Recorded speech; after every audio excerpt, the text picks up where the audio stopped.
बहन जी नमस्कार। नमस्कार जी। क्या शुभ नाम है आपका बहन जी? गीता। बहन जी कहाँ से आए हैं आप? सिरसा से।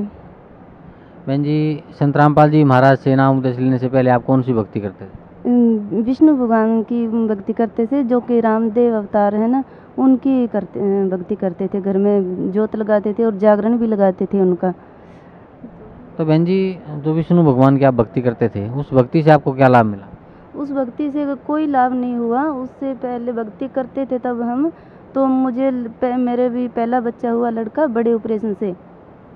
तो वो लड़का पैदा होते ही भी गुजर गया, और डॉक्टर के हाथ से जो पेशाब वाली जो पाइप होती है उसमें भी कोई ऐसी चीज़ लग गई कि वो फट गई।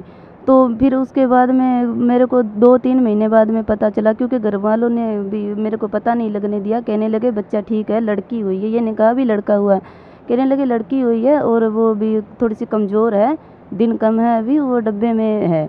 तो कुछ दिन के बाद पता चला कि भी वो लड़की है नहीं। तो मैंने कहा चलो माँ कोई बात नहीं, भी हम भी परमात्मा से प्रार्थना करेंगे, भी हम उनका जागरण लगाएंगे, भी मेरे दोबारा भी बच्चा होगा तब। तो उसके बाद पेशाब वाली थैली फटी, तब मेरा ऐसे ही पानी चलता रहता था। 4 महीने नरक में ऐसे ही पड़ी रही मैं। तो फिर उसके बाद 4 महीने के बाद पेशाब वाली थैली का ऑपरेशन करवाया। ऑपरेशन करवाने के बाद 1.5 साल के बाद मेरे फिर दोबारा लड़का हुआ, वो भी बड़े ऑपरेशन से हुआ था। तो वो भी 6 दिन के बाद वो भी गुजर गया। वो भी मैंने नहीं देखा, क्योंकि मुझे 5 दिन तो होश ही नहीं आया था। तो मैंने पूरा जागरण भी कहा भी हम जागरण लगाएंगे भी परमात्मा का, क्योंकि हम तो उन्हीं को, विष्णु भगवान को, उन्हीं को परमात्मा मानते थे, और भी हम यात्रा भी करके आते थे। उससे कोई लाभ नहीं हुआ हमको। तो उसके बाद मेरे तीसरा बच्चा लड़की हुई बड़े ऑपरेशन से, वो भी। तो बहन जी, संत रामपाल जी महाराज की शरण में आप कैसे आए? वो मेरे देवर की शादी हुई थी, जो मेरी देवरानी थी उसने नाम उपदेश ले रखा था।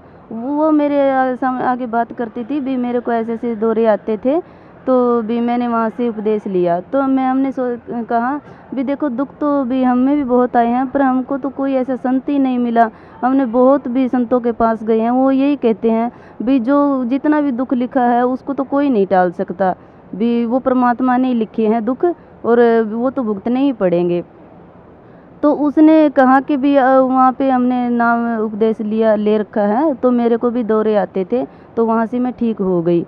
तो मैंने भगत जी से कहा, मैं अपने पति से भी, वहाँ पे आप जाके देख के आओ।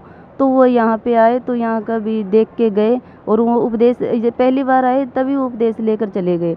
तो उन्होंने मुझे कहा कि असली परमात्मा, हम जिनको परमात्मा मानते हैं, ये परमात्मा नहीं है। परमात्मा तो वहाँ पे है, बरवाला सतलोक आश्रम में है, भी मैं तेरे को वहाँ पे लेके चलूँगा। वहाँ जाने से हमको भी कोई दुख नहीं होगा। मैंने कहा अभी देखो, अब मैं विष्णु भगवान से ज़्यादा किसी पर भी विश्वास नहीं करती, क्योंकि भी मैं इन्हीं को बचपन से मानती आई हूँ। भी जो पर सभी यही कहते हैं कि भगवान ने जो दुख लिखे हैं वो तो भुगतने ही पड़ेंगे। भी वहाँ जाने से, सतलोक आश्रम में जाने से क्या दुख दूर हो जाएंगे? भी मेरा मन नहीं करता अब जाने के लिए। वो कहने लगा नहीं, मैं एक बार तुझे ज़रूर लेके जाऊँगा वहाँ पे। भी वहाँ पे पूर्ण संत परमात्मा आए हुए हैं वहाँ पे। तो वो वहाँ मुझे यहाँ पे लेके आए। यहाँ आने के बाद मैंने उपदेश लिया।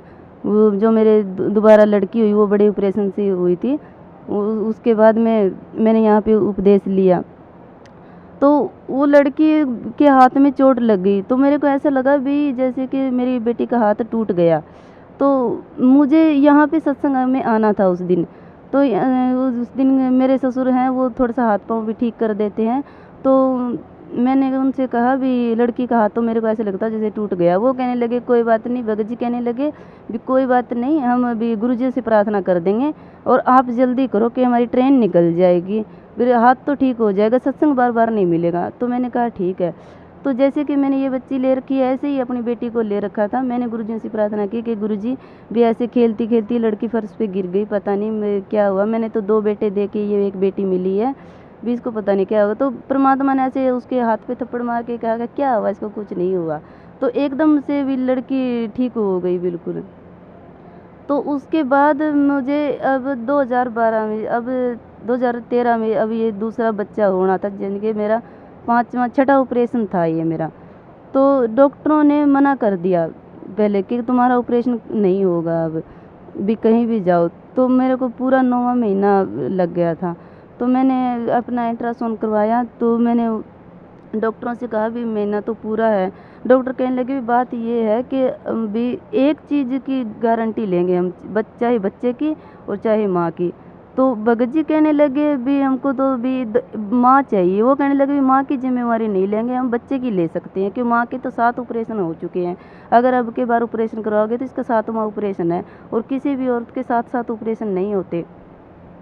तो मैं पूरी बीमारी दर्द शुरू थे मेरे। मैंने यहाँ आकर के परमात्मा से, गुरुजियों से प्रार्थना की कि गुरुजी मेरे को बहुत डर लगता है, भी डॉक्टरों ने मना कर दिया, मेरा केस नहीं ले रहे, सिरसा में भी नहीं, हिसार में भी नहीं, और अपने मायके में है वहाँ भी नहीं, कि सभी डॉक्टरों ने मना कर दिया है।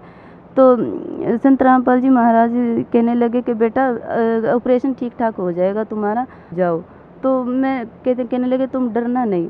तो मैं वहाँ पे गई, तो जाके अगले दिन मैंने अल्ट्रासाउंड करवाया, और अभी डॉक्टरों से ने दिखाया, तो उन्होंने एडमिट कर लिया मुझे। ऑपरेशन करते समय वो ऑपरेशन करने लगे तो मुझे एकदम घबराहट होनी।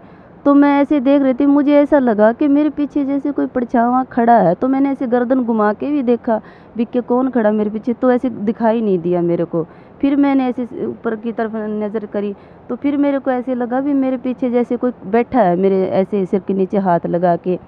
तो मैंने 2 बार देखा, 2 बार भी मालूम मेरे को कोई दिखाई नहीं दिया। तो फिर मुझे ये लड़की हुई, तो इसके गुर्दों में पानी चढ़ गया, ये एकदम पैदा होते ही लीली हो गई एकदम। इसको दूसरे हॉस्पिटल में एडमिट कर दिया। तो जैसे कि मुझे बेहोशी के इंजेक्शन दिए गए थे, मुझे 2 दिन के बाद होश आया। तो मैंने अपनी माँ से पूछा, माँ भी बेटा हुआ कि बेटी हुई है? तो मेरी माँ कहने लगी भी बेटी हुई है। मैंने कहा कहाँ है? वो कहने लगी भी उसको तो भी बचने की हालत नहीं है, वो गुर्दों में पानी चढ़ गया उसके, लीली हो गई एकदम, और वो दूसरे हॉस्पिटल में एडमिट है।